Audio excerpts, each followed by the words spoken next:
chapter study through the book of Ecclesiastes, and this book, I call it the musings of a miserable man. The confessions of a cynic. Solomon is writing from the skeptic's perspective, viewing life under the sun. Key phrase in the book of Ecclesiastes. That means viewing life without God in the picture. God doesn't exist, or God is irrelevant. And Solomon is leading the skeptic. As I say, he's walking the skeptic around that hole, trying to get him to fall in, wanting the skeptic to see how meaningless life is. The other key word, meaningless under the sun, without God in the picture. It is empty. It is pointless with that perspective in life. That's the logical outcome with that world view. That's not very uplifting. It's not very positive, but that's the message or the conclusion Solomon is trying to get people to. Occasionally, he's going to punch beyond the clouds of being under the sun, and he's going to bring some divine wisdom as he gropes with meaning and he tries to bring wisdom to bear on his analysis of life. So, real quick review of chapter 3 from last week. The key verse, chapter 3, here, verse 10 and 11. I have seen the burden God has laid on the human race. He's made everything beautiful in its time. He has also set eternity in the human heart. Two such key phrases or verses to understand for this book. God has laid a burden upon us, all of us. What's that burden? It's the burden of trying to make sense of the cycle of life and death, of positives and negatives, of pluses and minuses.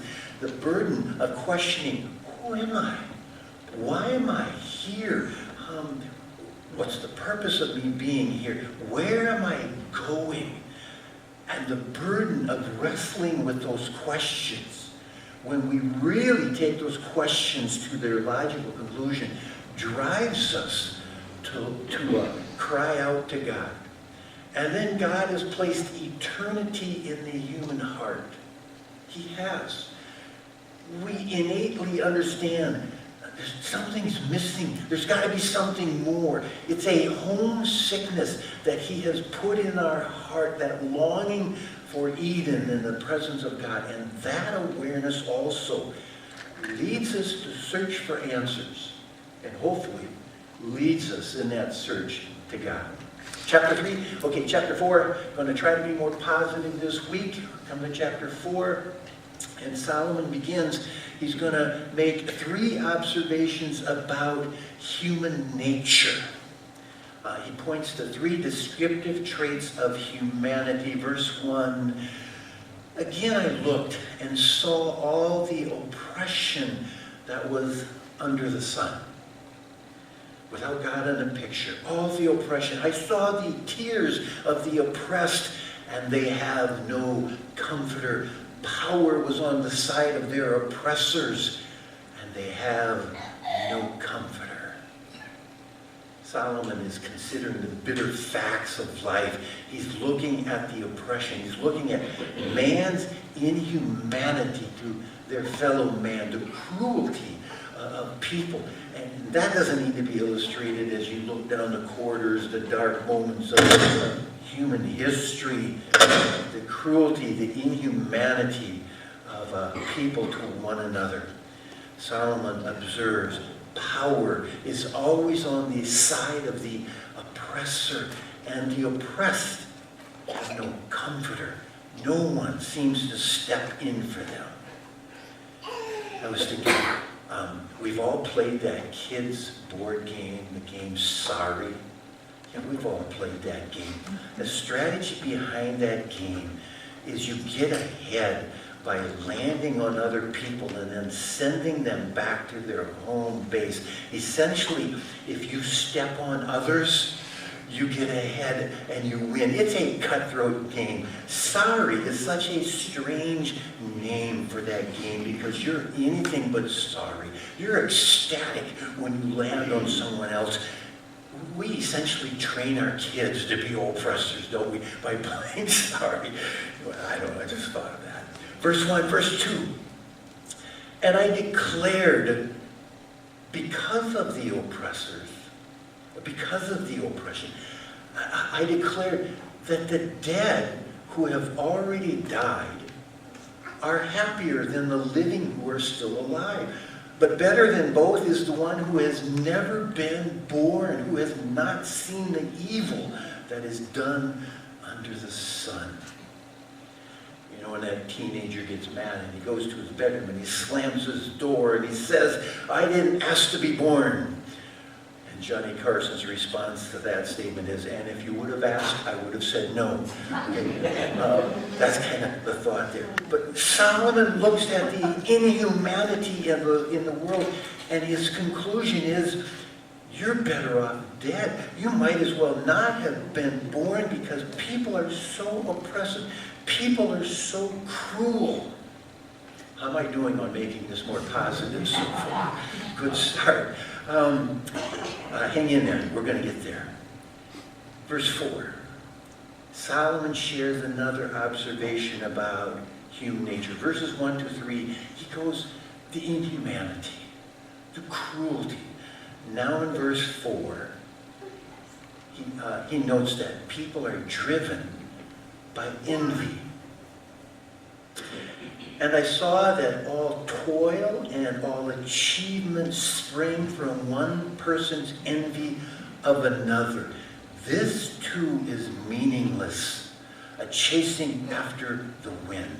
The motivation that makes the world go around is to outshine the next person. That's what he's saying. The competitive spirit of comparing and then keeping up with, and of course then surpassing the Joneses is what drives human behavior. But he says it provides no ultimate satisfaction. It's a chasing after the wind. Psychologists talk about the social comparison theory. I know we've talked about this here before, but social comparison theory recognizes that we determine our sort of social standing. We determine our personal worth based upon how we stack up against others. And we constantly are making evaluations across a wide variety of domains. You know, our appearance, our intelligence, our social standings, our bank statement, and our habit is to sort of look to the left and look to the right, and we compare ourselves with others to determine, am I doing okay? Do I measure up? And we compare, and then we make judgments about the quality of our life based on those observations. And so there's upward comparisons. We observe people that may seem to have it better than we when it comes to money or talent or looks. Boy, there's a lot of people above that. And then we become envious of what they have. So Solomon is saying. And then there are downward comparisons, observing people who seem to have it worse than we do. Here's a picture of that. Tell me, what's this little boy doing right here? Making an upward comparison or a downward comparison? I love that photo. Just look at the discontentment. Look at the envy on that little boy's face. He may have been very happy just a moment before with his multicolored popsicle, but then he looked to the left and he made an upward comparison. Do you think she's willing to share? What? Just can't hear, I'm sorry. Women frequently report comparing themselves to other women. Why do we get caught up in that comparison? The media, the whole advertising industry perpetuates it. In fact, it's built upon it. It grows upon it. And then social comparison, deeply woven into our fallen human nature. And then you got Facebook, okay? And with the advent of Facebook, we have more opportunities than ever to compare our lives. But Facebook almost always highlights upward comparison. It does. People post images that subtly, or maybe not so subtly, they say, look at me, look at how great I'm doing, look at the vacation I was just on, look at my successes, look at what I just purchased, look what I had for supper, because the world wants to know what you had for supper. And as a result, they now have this phrase, Facebook envy. It's the social comparison theory. Again, what the social comparison theory is essentially saying is that we want a bigger added to the adjectives that describe us. We want to be rich-er, we want to be skinny-er, smart-er, talented-er than the people on our left or the people on our right. I want more-er than you, and if I have more-er than you, then I feel better about me. I feel superior-er than you. And all of that is so un-Christ-like. Solomon is so right on our society. It's in our human nature. We're driven by that desire for more than what you have. But then it gets worse than that, because we want our husband or we want our wife to have more I want more in her or in him, because they're a reflection of me. And of course, then I want my kids to have more than your kids, because they're a reflection of me. So I look on my left and my right, and we compare. And Solomon's conclusion, essentially, is we are a sick people. We feel better about ourselves when we make downward comparisons. We feel better about ourselves. We feel more superior, even self-righteous, when we can look down on others. That's sick. And his conclusion is, there is no win in comparison. Thank Andy Stanley for that, but everybody say that. There is no win in comparison. There's not. There's always somebody who's going to have more There's no finish line. There's no sense of satisfaction when we live our lives by that. Okay. To which some people, some really driven people, will say, okay, are you saying that we're not supposed to push ourselves to do our best? Are we not supposed to be ambitious? And Solomon anticipated that response, verse 5. Fools fold their hands and ruin themselves. That is equally useless. Laziness. Only a fool would fold his hands and do nothing. So Solomon says, here's what I'm trying to say about this human trait of envy. Verse 6. This is such a good verse. Better one handful with tranquility than 2 handfuls with toil and chasing after the wind. Better a peaceful heart than an anxious soul. And the Hebrew here is really sort of graphic and rich. The imagery, here's what it looks like. It's better to have one hand that is open. One hand that is open. The implication being that God can put in that hand, or God can take out of that hand as he desires. It is better to have one hand open than to have only, than to have 2 hands that are clenched, holding on to something, hanging on to everything that you get.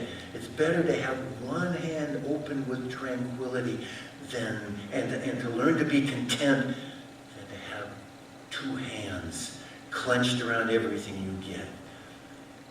Solomon says, if you live life like that with a closed fist, there will be no peace. It will be like chasing after the wind, because after you've tightened your fingers around everything that you can hold, you're going to look to the left or the right, and you're going to see somebody with more and you can't grab onto, you can't hold on to it. There's always somebody posting something on social media that you don't have. There will never be tranquility or satisfaction in your life. And Solomon, richest guy in the world, in his generation, says, I've been this student of human behavior, and here's what I've determined. one handful of tranquility. Better than two fistfuls of stuff that you can never be content with. Third human trait, verse 7. Again, I saw something meaningless under the sun. There was a man all alone. He had neither son nor brother. We saw a repeated phrase in verse 1 you may remember. It was, and they had no comforter. The repetition brings emphasis to that. No comforter. And now in verse 8 there's another observation. There was a man all alone. No comforter, verse 1. No companion in verse 8. And we contemplate that just a little bit. There's this third character trait of humanity revealed, and that's the loneliness. When people are honest, there really is a loneliness inside. It is common to people. And I think that's the trait that sort of holds the chapter together. There was a man all alone. There was no end to his toil, yet his eyes were not content with his wealth. For whom am I toiling, he asked. For whom am I toiling? I'm all alone. And why am I depriving myself of enjoyment? This too is meaningless, a miserable business. And I'm going to skip down to verse 13. I think the thought continues. Better a poor but wise youth than an old but foolish king who no longer knows how to heed a warning. The youth may have come from prison to the kingship, or he may have been born in poverty within his kingdom. I saw that all who lived and walked under the sun followed the youth, the king's successor. There was no end to all the people who were before them, but those who came later were not pleased with the successor. This too is meaningless, a chasing after the wind. What's being said there? Solomon, he's an old man. He's the king, old king. He realizes that his kingdom will be passed on to a younger successor. And then someday, that successor will be old and will pass on the kingdom again. There's a little bit of sense of the clenched fistedness here, holding on to that kingdom. But the reality of life, Solomon observes, is there's this cycle of successors. And I think Solomon is saying, he's noting the loneliness of that cycle. They say it's lonely at the top, but as an old man, Solomon would say, it's even lonelier on your way down, because nobody cares. I love Vince Gill, just love Vince Gill, but he's got this song entitled, It's a Young Man's Town. And I think the lyrics capture Solomon's sentiment here. This is the way the song begins. You wake up one morning and it's passed you by. You don't know when and you don't know why. You feel like an old memory hanging around. Man, you gotta face it. It's a young man's town. Love this song. It's a young man's town. And then that young man grows old and he's got to look back and go, yeah, it just passed you by. And you've heard the expression, don't let the door hit you where the good Lord split you. That's what Solomon is saying here. That's what he's feeling. It's the loneliness of life, the loneliness of looking back at accomplishments that are now passed on, but no one really cares. Human nature is marked by these three traits. The cruelty, the inhumanity of one person to the next. Envy. And then by this sense of loneliness.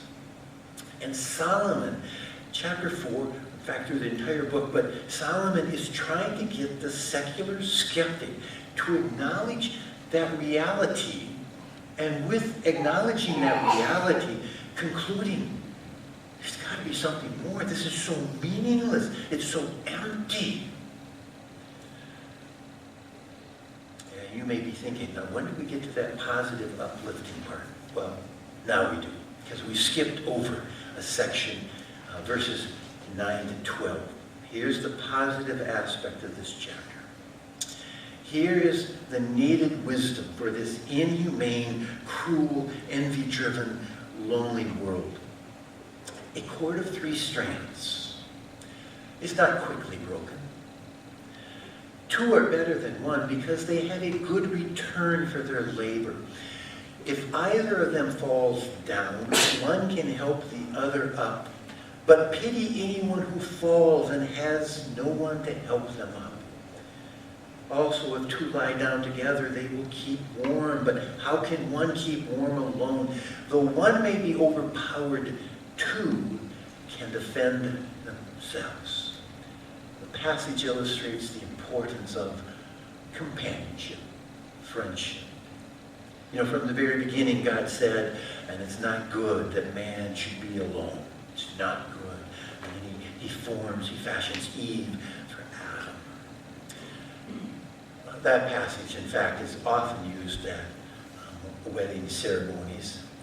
And I think appropriately so, because the verse recounts the benefits of relationship. And in the Christian wedding, there is the acknowledgement, that first phrase, a cord of 3 strands.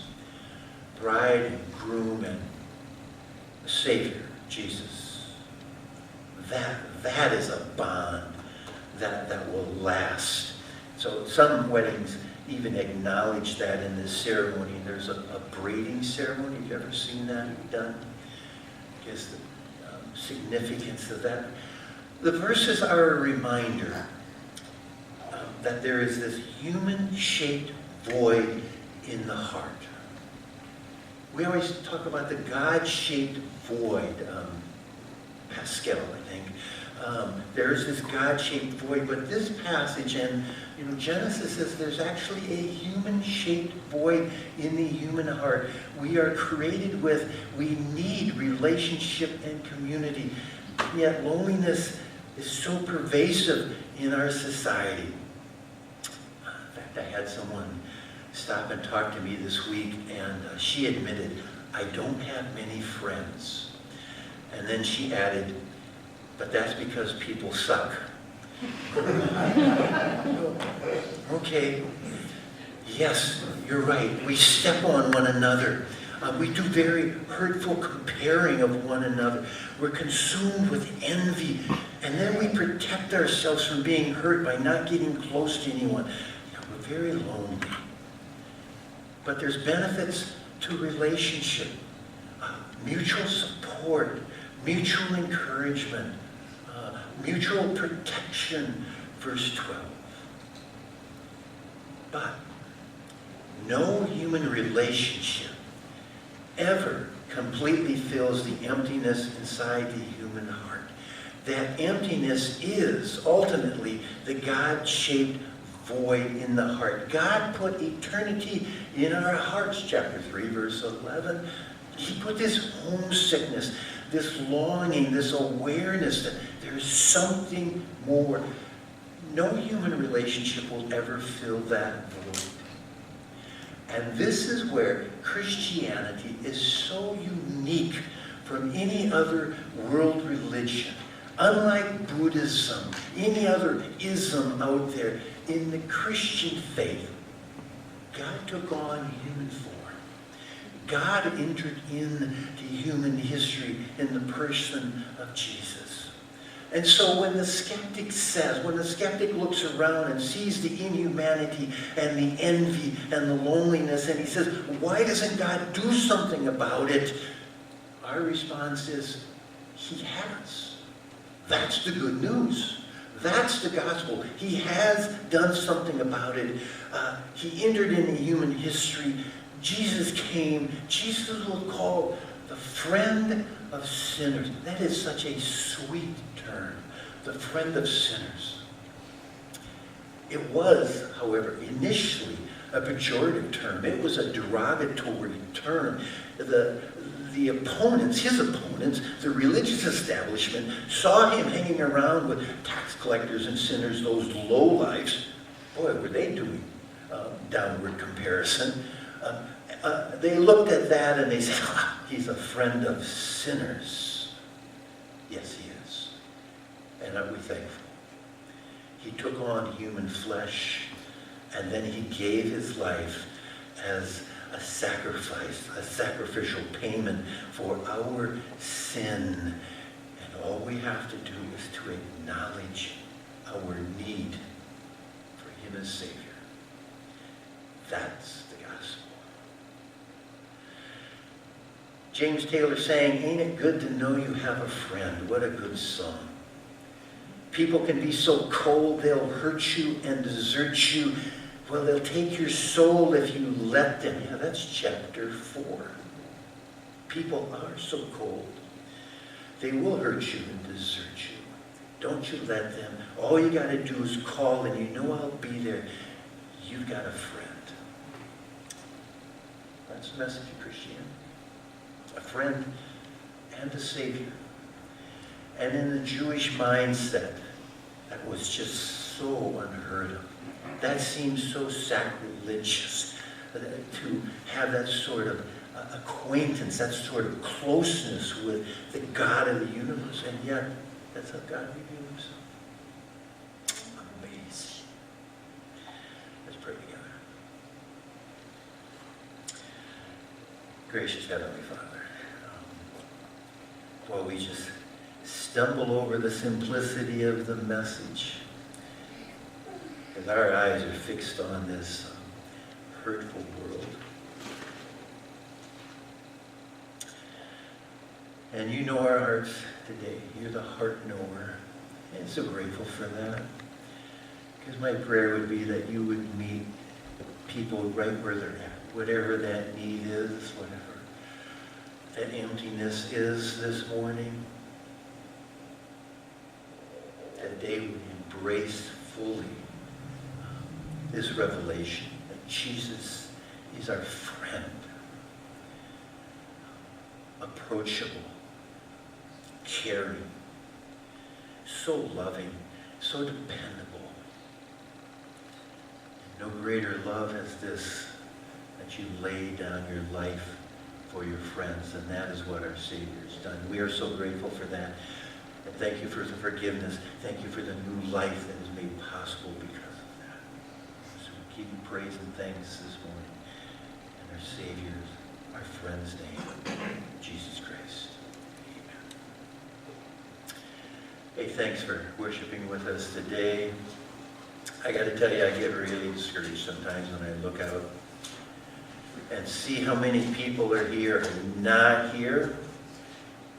But then I realize how important it is what we're doing. We live in such a dark world. We have got the truth. We've got the good news. Think about inviting someone to be a part of this community, will you?